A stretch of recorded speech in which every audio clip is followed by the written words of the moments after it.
Veja no Desinformando de hoje. Bomba, bomba, bomba, um porta-aviões norte-americano está chegando para dominar o Brasil. Ou será que não? Para isso, a gente tem o jornalismo contra a desinformação no Essa Informa. E no Fake Old, sabe aquele seu hábito de ler à noite? Isso aí estraga as vistas. Ou também será que não? Desinformando está entrando na rede agora.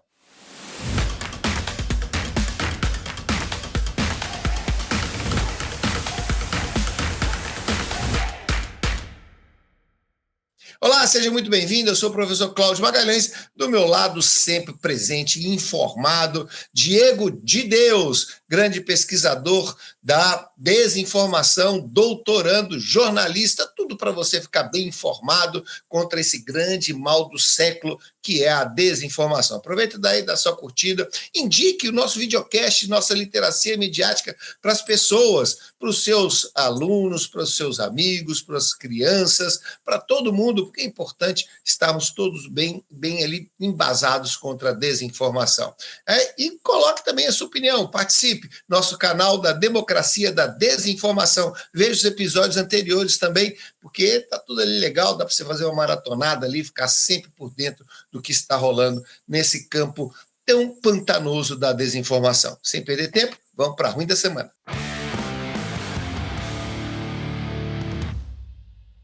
Pois é, Diego, essa história toda, né, do Trump ter sequestrado o Maduro, toda essa confusão mundial, é claro que isso aí é um mar de desinformação. E o Brasil não poderia ficar de fora dessa desinformação. Quer dizer, então, que nós temos aí um porta-aviões norte-americano prontinho para chegar em Brasília, provavelmente o porta-aviões da SHIELD, né, que é aquele que voa para poder passar e chegar no Planalto Central, para que a gente possa ser também invadido, que parece que é um desejo de muita gente também, né?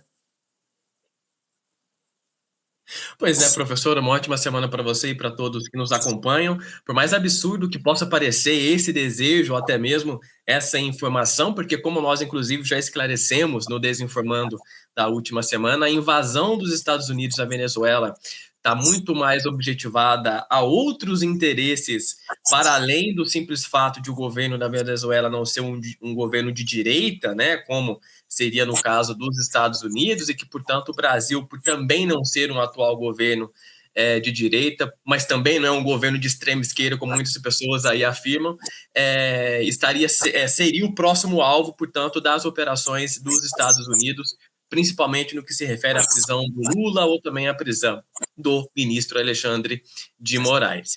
E aí, na última semana, nós tivemos esse vídeo de um porta-aviões em uma praia brasileira.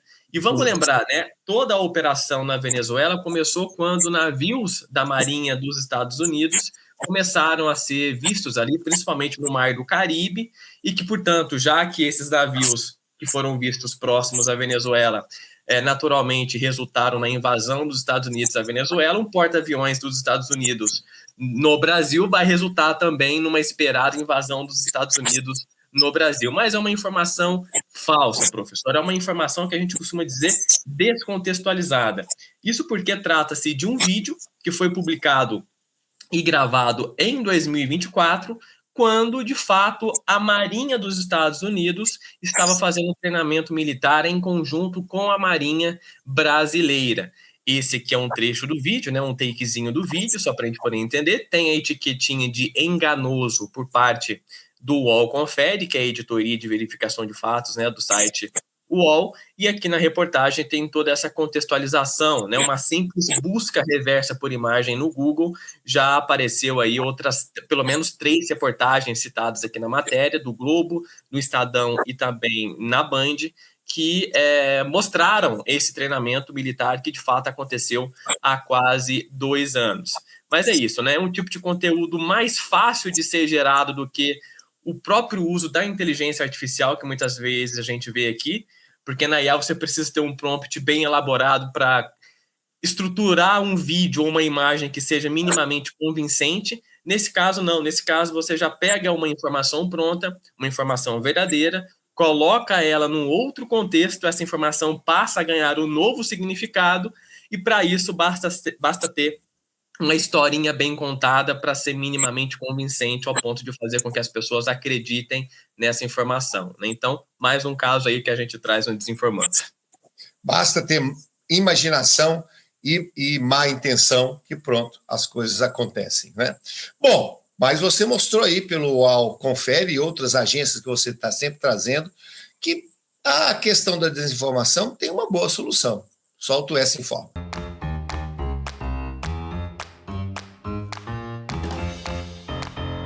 Como você sabe, o S Informa é esse nosso quadro quando a gente traz a ciência para nos ajudar na desinformação. São artigos, pesquisas que a universidade, que os núcleos de pesquisa trazem para reforçar essa briga contra a desinformação e métodos para que a gente possa se prevenir e combater esse grande mal do século.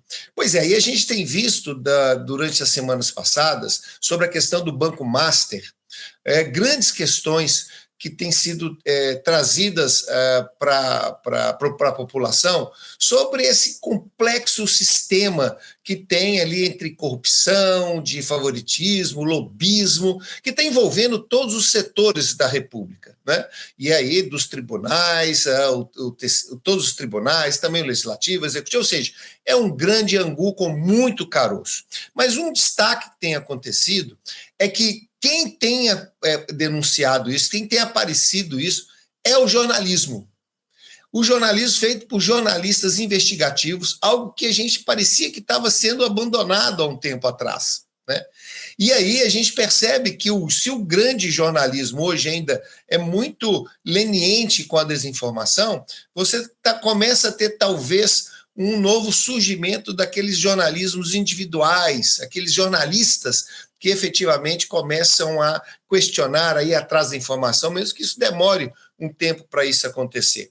E aí, Diego, você vai trazendo um texto sobre como que a desinformação e o jornalismo podem estar trabalhando em conjunto, quer dizer, né, o jornalismo contra a desinformação pode estar trabalhando em conjunto para que possamos melhorar o entendimento da desinformação. Que texto é esse, Diego?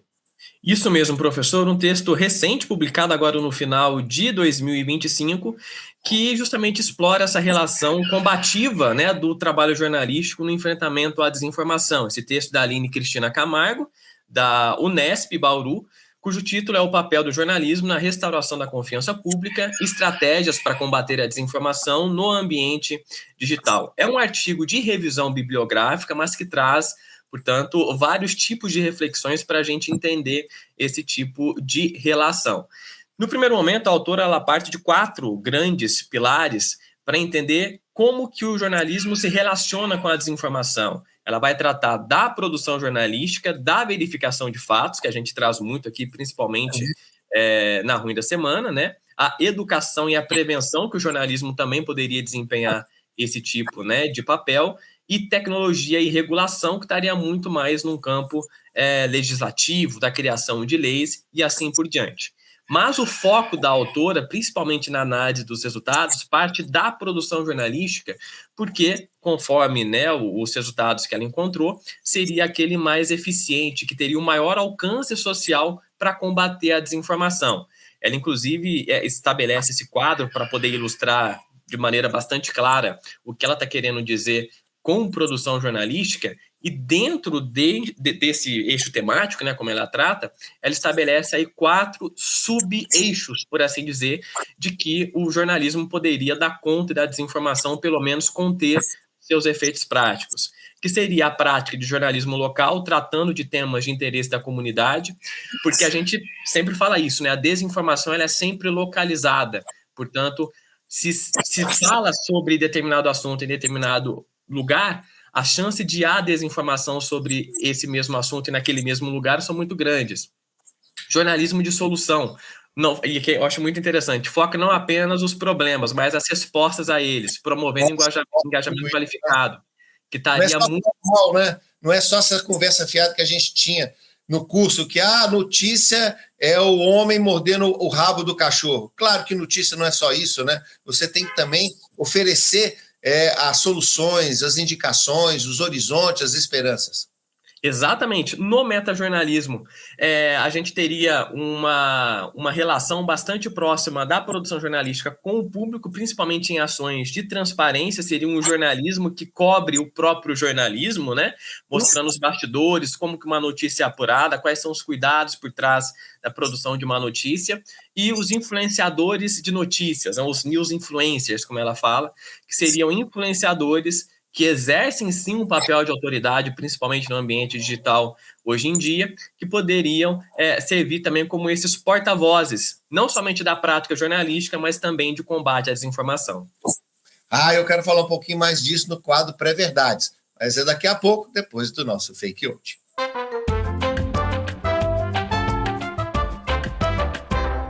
Pois é, Diego, você vem aqui sempre me puxa um tapete, as minhas convicções ali de muitos e muitos anos, você chega e me joga na cara que isso é uma fake news. Então me conta o seguinte, que é isso, eu parava de ficar lendo com uma luz à noite, dizendo que isso prejudicava a minha visão. Quer dizer, como é que é isso? Não é verdade isso? Pois é, professor, é uma meia-verdade. Como assim? Qual que é o mito? Ler à noite vai fazer com que a sua visão seja prejudicada. Isso é mito. Isso, de fato, não procede. O que acontece é que, com menos luz, você vai forçar mais a sua visão e você, consequentemente, vai ter um cansaço, uma fadiga no seu olho, que pode causar, inclusive, dor de cabeça, algum mal-estar por conta disso. Mas, a partir do momento que você descansar a sua visão, tudo vai voltar ao normal. Você não vai perder a visão. Ao contrário, por exemplo, do que acontece com os celulares, porque todas as telas, como nós sabemos, têm a chamada luz azul, né? Que, principalmente no período noturno, pode sim causar problemas de visão, principalmente a miopia, porque uma das principais consequências da luz azul das telas é fazer com que a gente pisque menos. E se a gente pisca menos, nosso olho fica mais seco. E isso daí, evidentemente, vai causar aí danos que podem ser irreversíveis, como, por exemplo, a miopia e etc. Se você tem o costume de ler à noite, vale também uma dica, principalmente para os abajures mais modernos, né? Ou alguma fonte de luz que a gente usa na cabeceira da nossa cama, no nosso escritório, ou algo do tipo. Aqueles abajures que têm uma luz branca, né? Ou uma luz mais clara, esse abajur também tem luz azul, então ele sim pode causar um problema na sua visão, porque ele exerceria, claro, com menos força, mas uma função muito parecida com as da telas de celulares. Então, sempre que você for comprar um abajur, ou se o seu abajur tiver a opção ali de diferentes luzes, opte sempre por aquela luz mais amarelinha, porque ela não vai fazer mal à sua visão.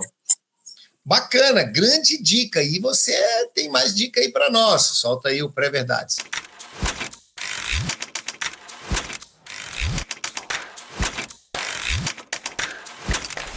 Diego, baseado no texto que, por sinal, está aqui no link para você ler, que você colocou no Essa Informa, queria te fazer uma pergunta. A gente percebe hoje que os cursos de jornalismo, o jornalismo em si é muito questionado, a gente vê os cursos fechando, né? Você não vê mais tantas pessoas querendo ser jornalistas. Será que essas categorias que a professora colocou e essa revisão de pensar o jornalismo como algo da checagem, como algo, como você próprio apontou, da atualização, da olhada para frente, da transmedialização, seria talvez uma boa coisa para o futuro dos cursos de jornalismo? Sem sombra de dúvidas, até para se tornar novamente uma profissão que chame o interesse e que seja minimamente respeitada, algo que a gente nota hoje com essa crise de confiança sobre o jornalismo, principalmente se a gente pensar o papel do jornalismo nas democracias. E claro que isso não se dá por mera percepção do público. A gente sabe que o jornalismo tem cometido cada vez mais erros, principalmente caindo nessa batalha ideológica que não favorece ninguém, que só favorece a própria polarização. Aí também tem que clicar, e obviamente você vai deixando a apuração para o lado, vai abrindo mão de toda a notícia como um todo, e aí vai fazendo bobagem, né? É o que a gente chama de plataformização do jornalismo, né? É um jornalismo que não atende necessariamente aos interesses sociais, mas sim aos interesses das plataformas. Quais são esses? Mais likes, mais comentários, mais compartilhamentos, mais atividade comunicacional, não é? E não, claro, isso tem a ver com a verdade. E isso não necessariamente atende à verdade ou ao estatuto deontológico dentro daquilo que a gente espera sobre as práticas jornalísticas de acontecerem de fato na prática. Pô, tomara que a rapaziada esteja vendo isso também, reformula aí o currículo para que a gente possa, porque como a gente tem visto ultimamente, a gente precisa cada vez mais de jornalismo responsável, de jornalismo que esteja olhando para a sociedade, revisando o que se rola enquanto informação, para que ela possa ser transformada numa verdadeira notícia e também numa prática social de melhoria da sociedade. E a gente continua aqui também fazendo a nossa parte. Aproveite, dá o link, hein? Olha, indica para todo mundo. Estamos aqui toda segunda-feira, toda semana com um episódio novo. Um abraço para vocês e até semana que vem. Esse pessoal, até a próxima.